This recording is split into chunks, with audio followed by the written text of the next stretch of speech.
ቂምታ ግደፉኻ ኢሎምና መራሕቲ ሃይማኖት ግን ከም ዝናተ ኢዶ ትኾኑ ሰባት ገለ ነገር በዲሎምኩም አለው ይቅራ ይልኩሎም አለኹም ይቅራ እኮ ይልኩምሎም ይኹም ግን ታሰምዒት ስቲል አለ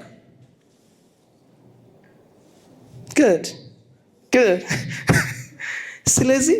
ይቅሬታ ተረዲናዮ ዘለና ትክክል አይኮነን ማለት እዩ ብስምዒት ይቅሬታ በአፍኩ ይቅራ ኢልና ዋላኮ ዝኸይድ አሎ ፎከስ ተቆይን ስምዒት ግን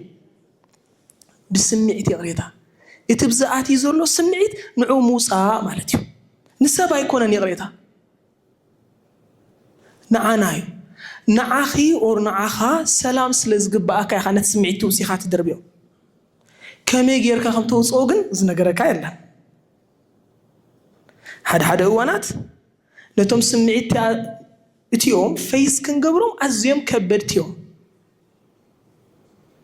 that's why ሓገዝ ዝድልየና that's why I'm here ከገልግለኩም የብዝ ዘለኹ